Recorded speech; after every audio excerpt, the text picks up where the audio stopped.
Alors comment nous avons fait pour tuer nos sols? On a violé ces lois fondamentales. C'est-à-dire qu'on n'a pas... Vous pouvez violer les lois humaines. Si vous faites choper par la police, vous irez en tôle.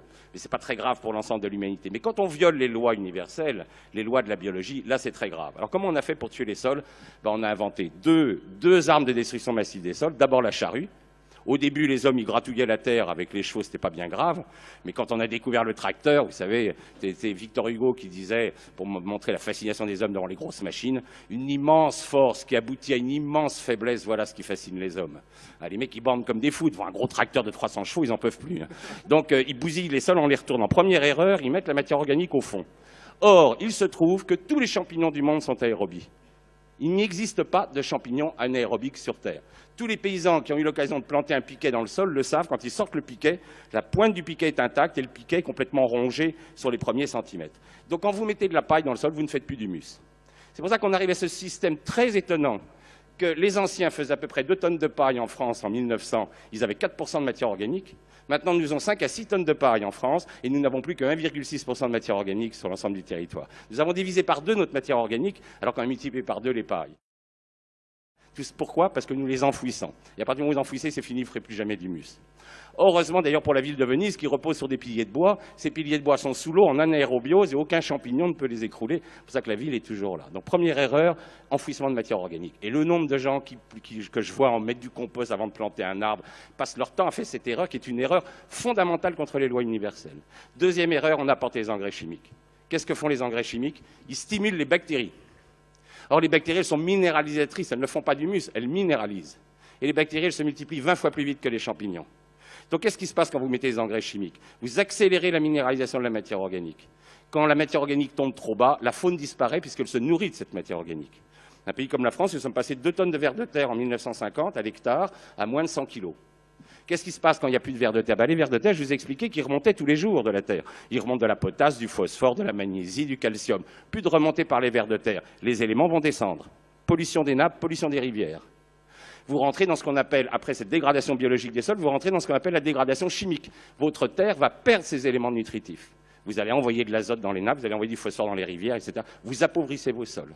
Or, il se trouve que lorsque le taux de matière organique est tombé trop bas et que vous avez minéralisé des ions fondamentaux qui attachent argile et humus comme le fer, le calcium, etc., eh bien l'argile n'est plus attachée, l'argile s'en va, les rivières se chargent de boue dès qu'il pleut. C'est la dernière mort des physiques, c'est ce qu'on appelle la mort physique des sols. Votre sol part à la mer.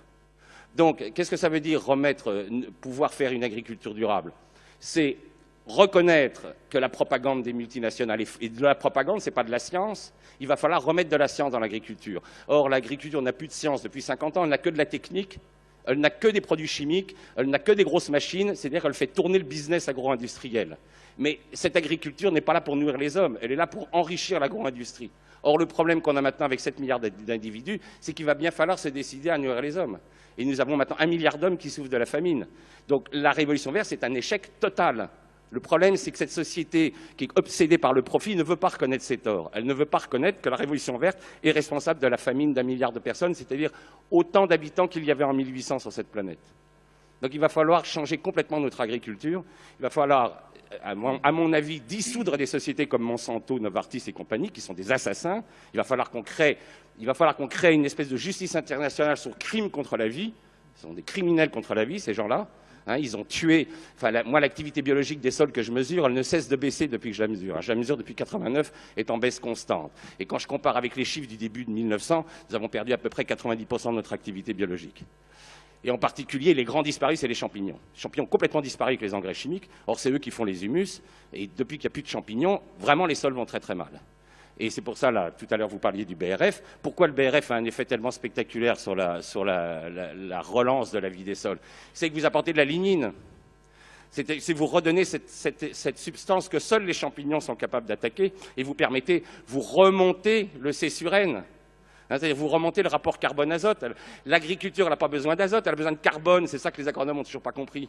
Comme les agronomes ignorent tout de la vie des sols, la chaire de microbiologie des sols à l'agro a été fermée en 86. Là, vous avez devant vous un fossile vivant. Des microbiologistes des sols, on n'en fabrique plus en France. Vous avez 150 agros qui sortent de la boîte, ils ne connaissent rien des cycles microbiens. Enfin, c'est quand même hallucinant. Ils ne savent pas distinguer un basidiomycète d'une bactérie ou d'un actinomycète. Ils ne savent pas que les rôles sont complètement différents. Donc si on veut remettre de la vie dans les sols, il va bien falloir qu'on mette de la science et qu'on arrête d'inventer des modèles artificiels type révolution verte, de donner le prix Nobel à un mec qui a ruiné 300 millions d'hectares de sol avec sa révolution verte. C'est pas ça le but. Le but, c'est de remettre de la science pour qu'on puisse à nouveau regarder les sols comme ils sont. Parce que le grand livre, c'est la nature. C'est pas derrière un ordinateur qu'on découvre le fonctionnement d'un sol. C'est en faisant des trous. Avec Lydia, on en a fait plus de 12 000 à travers la planète, depuis l'altiplano des Andes, en passant par les sols norvégiens et les sols d'Amérique et de Bornéo. Les sols, on sait comment c'est, parce qu'on en ouvre, et qu'on regarde la faune, on regarde les racines. Mais c'est plus ce que font les agronomes. Voilà, je vais essayer de raccourcir. Et je vous remercie pour votre attention. Bravo, Claude.